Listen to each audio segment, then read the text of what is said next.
Oi, gente, que bom estar com vocês. E hoje vamos fazer panetones. Exatamente, temos que nos programar com antecedência para poder a gente tentar fazer aquele panetone gostoso, diferenciado, né?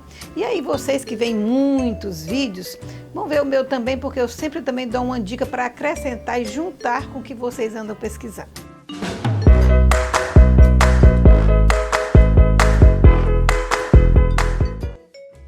Vou fazer um panetone mais simplificado. Por que eu estou dizendo isso? Porque você pode ter o panetone feito com a fermentação natural, que vai ter em média de 8 a 12 horas de fermentação.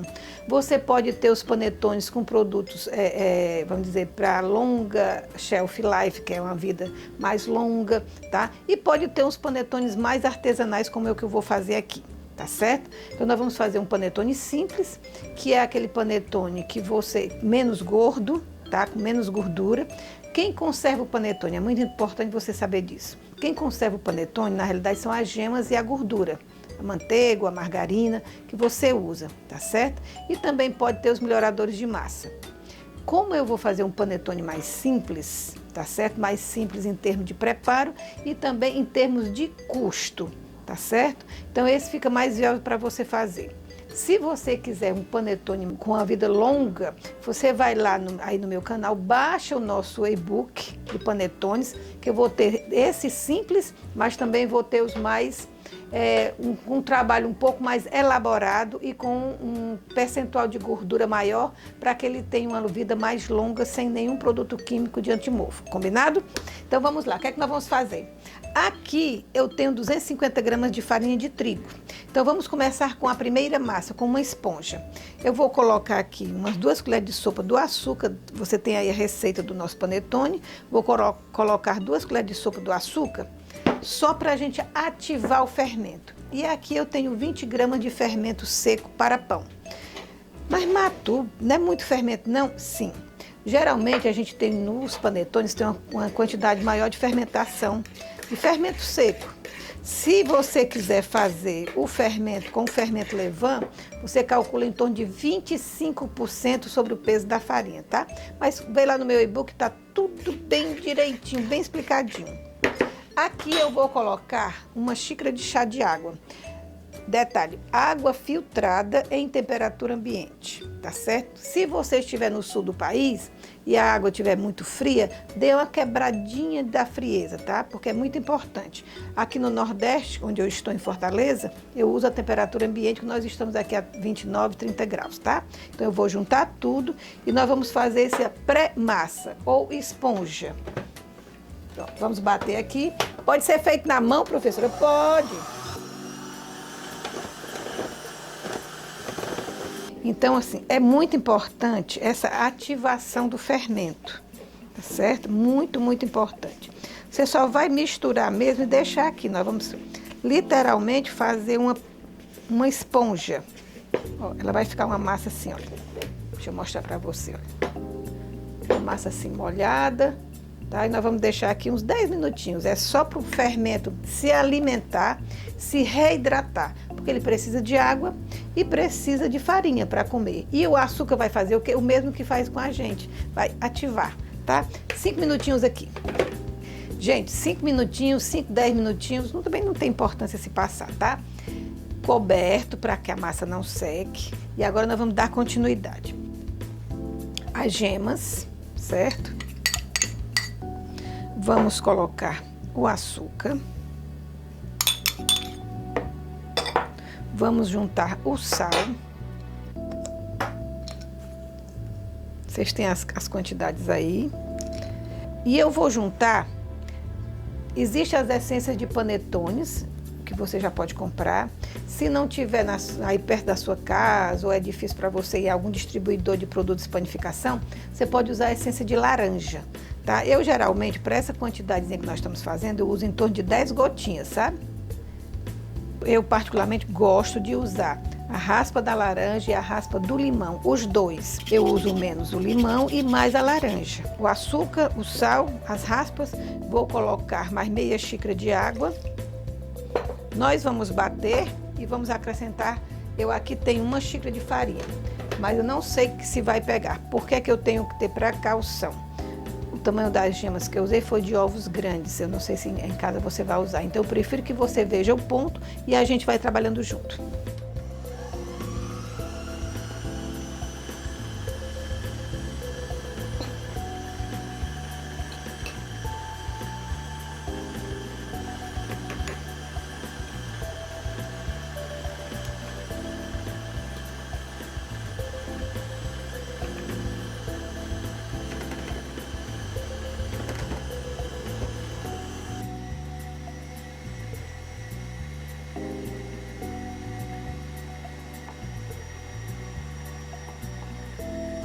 Gente, a massa tá pronta.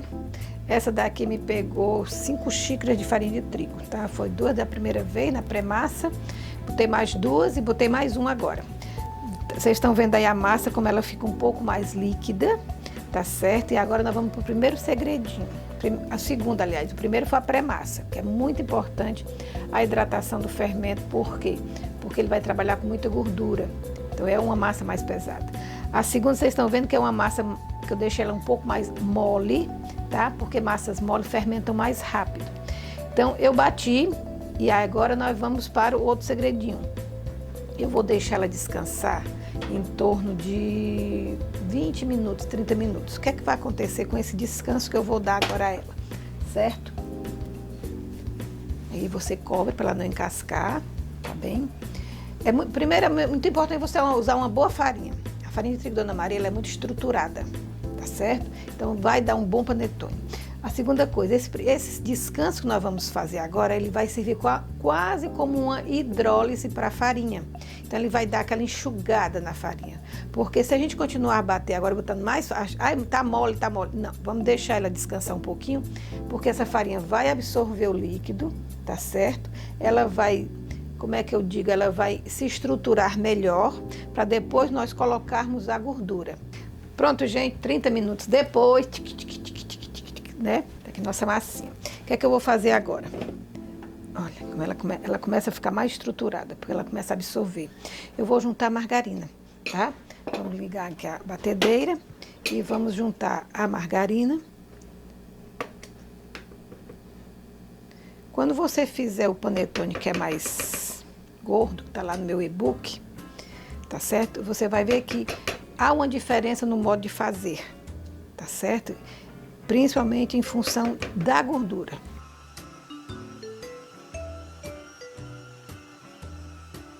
Você tendo uma massa mãe e pegando encomendas de panetone, você não necessariamente precisa misturar todos os componentes de uma vez aqui. Você tem uma massa base, que é essa daqui, e aqui você pode ir tirando os sabores que você quer dar ao panetone. Por exemplo, aqui eu tenho passas que ficaram macerando na água. Matu, eu posso botar no álcool? Eu já fiz isso e descobri o quê? Que o álcool atrapalha um pouquinho a questão da estrutura da farinha, da estrutura da massa. Como é que eu fiz? Como é que eu sei? Quando eu fiz com as passas, acabou o licor e eu botei na água. E eu notei que a estrutura da massa estava diferente. Depois eu fui para a literatura, né, e realmente eles falam que o álcool atrapalha um pouco a estrutura do glúten. Então agora eu estou fazendo junto com a água. Botei na geladeira ontem, só com água, e ela já chupou, tá certo? Se você quiser botar um pouquinho de essência de baunilha ou uma raspinha das sementinhas da baunilha, também fica excepcional. Podemos fazer com pedaços de panetone, de chocolate. Esse aqui eu estou usando meio amargo, tá? E esse é o fracionado meio amargo, tá certo? Que ele fica muito bom porque ele quebra mais o doce do panetone. Ou você pode fazer com amêndoas. Quando eu falo amêndoas, não é a amêndoa em si, é amêndoas, é a castanha, é a nozes, é a amêndoa, é amendoim. Então você pode fazer um mix, como pode também fazer com todos os três. E um também que fica muito saboroso é o de goiaba. Só que o de goiaba tem um detalhe, não faça com a goiaba de lata. Aqui no Ceará a gente chama de mariola, que é uns goiabinhas pequenininhas que a gente come como sobremesa.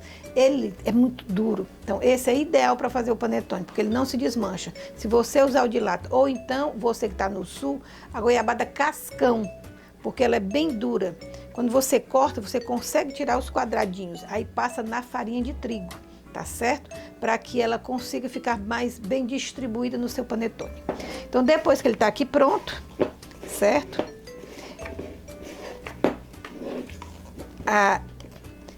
Como os panetones aqui já tem quem gosta de comer, né? Então daqui de casa vai chocolate meio amargo picado junto com as passas, tá?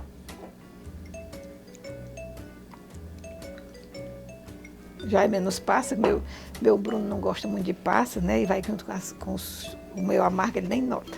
Mas ele gosta do gosto. Então, você mistura, tá? Dá uma boa misturada. Se você for botar castanha ou algumas nozes, pique menor, tá certo? Quanto eu tenho de chocolate meio amargo aqui, eu tenho 100 gramas, mas eu não botei tudo. Quando eu misturar aqui, eu vejo se precisa de mais ou não. Dá um perfume essa massa que vocês não têm noção. Quando você for fazer um panetone recheado, não bote muita fruta ou muito chocolate. Deixe menos para que você, quando for rechear, se perceba as duas coisas. Se perceba o recheio e se perceba também o que você colocou dentro de fruta ou de chocolate picado, tá certo? Olha, você tá vendo que é uma massa mais mole? Pronto. Os meninos padeiros não gostam de trabalhar com massa mole, porque dá mais trabalho. Mas quando a gente faz em casa, a massa mais mole, ela fermenta mais rápido e ele fica um panetone mais macio. Então, o que é que nós vamos fazer agora? Eu vou fazer uma boleada rápida, uma bolinha aqui, certo? E aí nós vamos para a primeira fermentação. Essa fermentação é ideal que você deixe ela pelo menos 1 hora, tá? Nesse boleado aqui. Matu, eu posso já bolear os panetones que eu quero? Pode. Você também já pode deixar os boleados todinhos prontos, tá certo? Deixar tudo separadinho, depois da primeira fermentação de 1 hora, aí depois a gente boleia de novo e vai para as formas, tá? Então, essa daqui eu vou deixar na massa grande, depois eu boleio para botar nas forminhas. Bom, gente, depois de 1 hora, Matu, e se eu fizer com 30 minutos, tem algum problema? Não. O importante é que você deixe pelo menos 30 minutos para descansar, tá? Faz a bolinha, tenta bolear bem, tá? A vantagem da massa mais mole só é a questão da fermentação. Tem que botar as pontinhas todas para dentro e forma.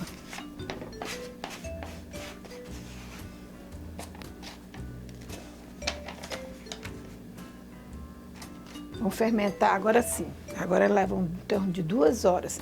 E podem até levar menos tempo, depende do local que você está, tá certo? Aqui em Fortaleza, elas levam em torno de 1h30, 2 horas. Bom, gente, olha aí como tá lindo o nosso panetone. Você não pode levar ele já, assim, rente com a forma não, tá? Por quê? Ele vai ficar aquele cogumelo. Eu não gosto, mas se você gostar, você deixa mais um pouquinho para ele ficar aquele cogumelo. Eu gosto dele retinho. Então ele vai agora inchar e vai ficar a coisa mais linda. Como é que nós vamos fazer o craquelado dele? Eu tenho aqui um pouco de açúcar confeiteiro e eu vou botar água, certo? Nós vamos fazer uma pasta. Qualquer dúvida também, você vai lá no meu feed, tá? E ver como é que eu faço o fondant frio, que é nada mais do que um fondant frio, só que esse eu vou deixar mais líquido, viu? Vou botar o açúcar confeiteiro com a água, ó, vamos fazer uma papinha mais fina, tá? Um mingau, não é uma papa, é um mingau na verdade, é só água com açúcar confeiteiro, tá? Ó, quero ele mais líquido. Então nós vamos fazer o seguinte, ó, vou botar um pouquinho aqui em cima. Vamos deixar que ele escorra.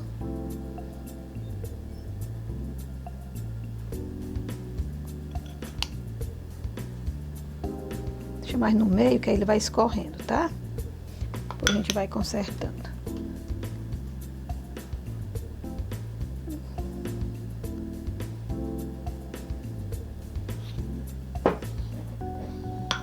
Agora eu pego com muita delicadeza, ó, ajuda a espalhar aqui, certo? Muito delicadamente. O que é que vai acontecer? Onde não ficou, eu vou botando um pouquinho mais. Eu vou agora peneirar bastante açúcar confeiteiro, que ele vai criar uma casquinha crocante em cima, maravilhosa quando a pessoa parte o o panetone, ele tá com aquela casquinha bem crocante. Tanto você pode fazer com açúcar confeiteiro, como pode fazer com chocolate em pó, certo? Então, é só passar o fondant mais líquido.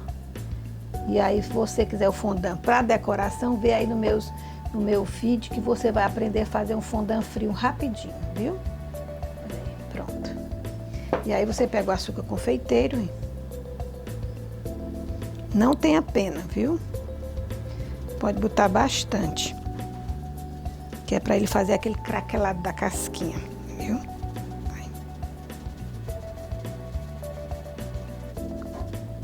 Ou então você pode usar um pouco de chocolate em pó.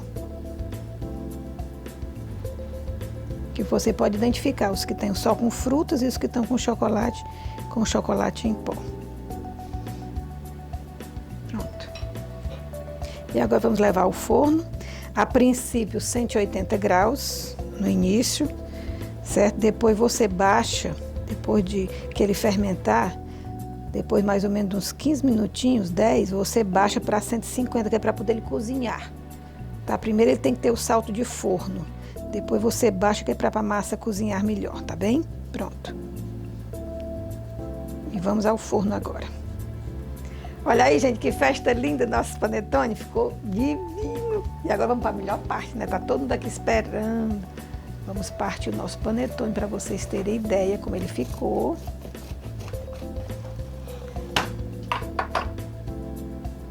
Olha aqui, deixa eu partir bem rápido, bem direitinho para vocês. Essas formas de papel são maravilhosas, gente. Olha aí, esses aqui eu botei goiabada. Lembra que eu falei da sugestão? Quando você usa a goiabada de pacotinho das mariolazinhas, elas são mais finas, viu como ela não desmancha? Elas continuam os quadradinhos, tá certo? Então pronto, olha aí. Ficou pouca passa e pouca goiabada. Eu sei que você tá pensando nisso, mas esse aqui eu ia rechear, mas eu parti para vocês verem logo. Então é isso, olha, tá bem fofinho, tá certo? Não esperem ter um panetone muito úmido, porque a gente usou nessa massa mais pobre, menos gordura e menos gema, tá bem? Mas eles ficam bem fofinho. E assim, para não frustrar vocês, né? Tá certo? Eu termino e espero que vocês façam o dever de casa e me marquem, por favor, tá? Até a próxima.